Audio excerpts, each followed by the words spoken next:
Hi there. Today we're going to learn how to make this 3-strap support halter top. Great, so we start out by drawing a parallel line from the tip of the dart straight across.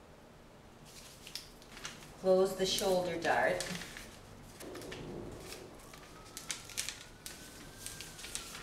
And now cut straight across this line. Now we draw a line from this point, where this line is, straight to the other dart, just like this. Now we close the waist dart.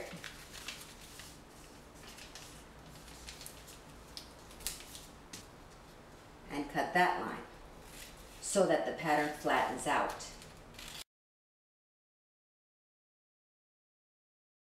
So once that's done, you take this corner and line it up with this part of the pattern. Draw that line.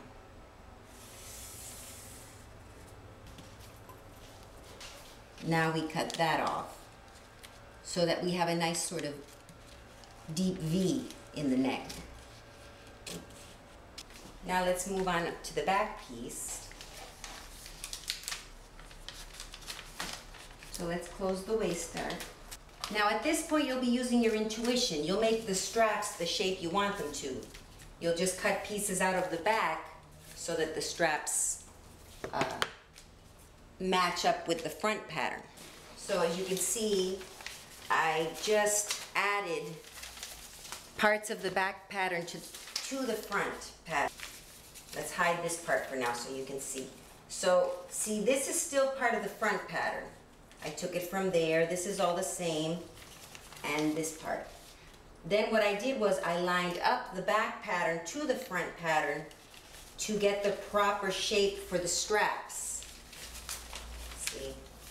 So let's see if there's a way to demonstrate what I did. At this point, this is where you're a designer. You know, I'm not going to spoon feed you what you need to do. At this point, you make the halter the shape you want it. You put as many straps in the back as you want, etc.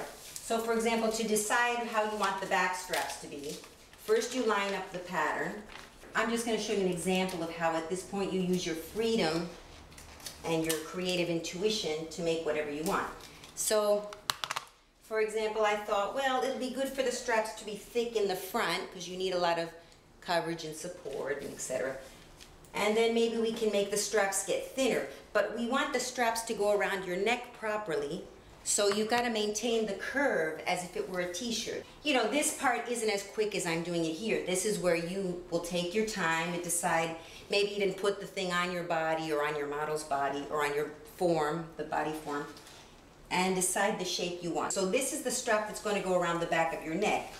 So you then draw the strap that you want. I actually want it to get thinner as it gets to the back and then get wider at the end. So what I did for my particular one is I made it as thick as the front here, and I made it get thinner as it went to the back.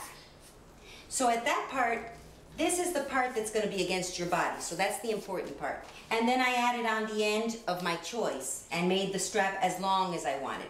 As long as you follow this curve, at this point it will be straight. The strap will now be straight because that part is decorative. So I'll get my original pattern now. You can see, so that's where I already decided on the neckline, and here are the straps. I lined this up. I lined this part up with this one. This part we've already decided, so we cut that off. Had I decided like this? Yeah, I wanted it thinner here. So we cut that part off.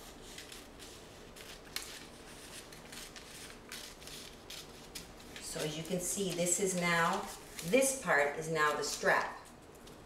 Goes there. Now I chose a different shape the last time, but as you could see, what I cut off fits up here. So that's your pattern piece. So that stays there. You know, I should have kept track what I did, but for this piece, what I did was I lined, because I have 3 straps, so I already showed you how to make the top strap.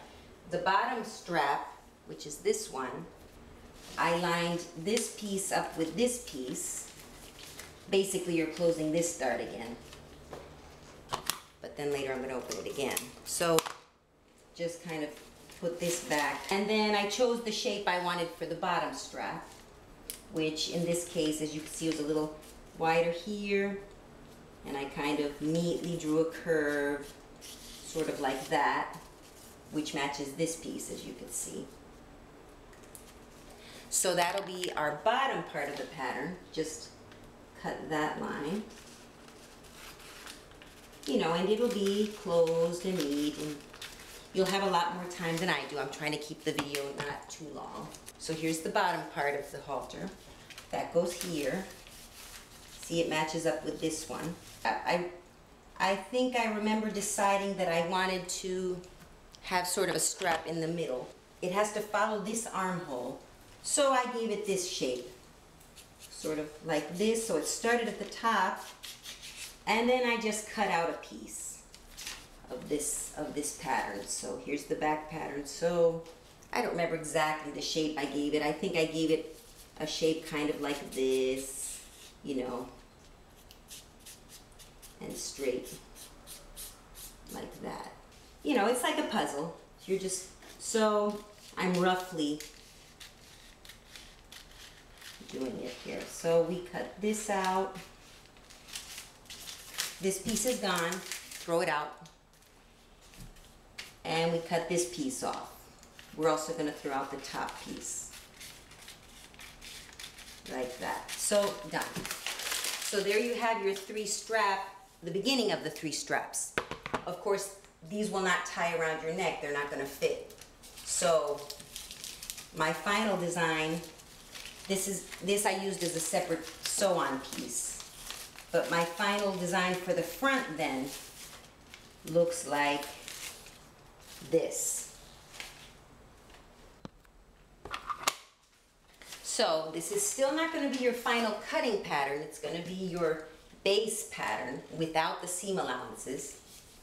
And the cutting pattern is the same exact thing, but you add a margin of 1/2 inch or 1 inch, or in centimeters, 1 centimeter, 2 centimeters. I'm in the US now, so I might say inches instead of centimeters, but it's the same. Whatever you decide you want your margin, your seam allowance to be, you just add that to the outside. So here you would just trace the pattern as you've seen. It will be all one pattern. When you get to the darts, it's important that you not forget your spot. So you have to actually trace the darts in there. So this part, you'll neatly draw the darts in there. Here is the final pattern, which I have inverted somehow. But see, the darts are still there. And I've added the seam allowance around the edge. So you'll see that this pattern is, if we put it in the same shape, the same direction, this pattern is, I think I allowed a 1/2 inch seam allowance. So the final cutting pattern is larger than your base pattern. You know this from previous videos. If you haven't seen my previous videos, since I don't want these videos to get too long, I'm assuming you already know all this stuff about seam allowance, etc. Front, even though you have part of the back attached to the front, it's still considered the front pattern. So here's the back one with the seam allowances included, but I didn't actually use seam allowances on this one because I sewed this just zigzag stitching around the edge. I didn't give it any fancy seams. This part up until here we got from the back pattern. And here, this piece, this part of the pattern, I drew by hand. This has nothing to do with any of the 2 patterns. It's an add-on. This is 2 pieces, really. See, I made this piece separately. So this is what I add on to the end of the straps. And I added it onto this one as well. And then this is the piece this is actually the only back pattern piece left. This one goes here. That's the back pattern.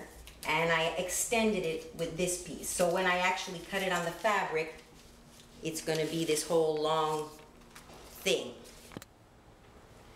Okay, so I'll show you now how this lays on the fabric. I'm not going to actually sew it for you because I want to make another video. But here's your final pattern piece with the seam allowances. Here's a seam allowance, but actually I shouldn't have put it there because this is the part that's going on the fold. So you don't want it, you don't need a seam allowance because you're not going to be cutting there. Here I forgot to do the V-neck. I showed you how to do that there. And this part is not on the fold. You're cutting this part too. And so I just wanted to show you what I did here. Now all I had to do was for this is sort of one of those foam cups that you can buy at the sewing store.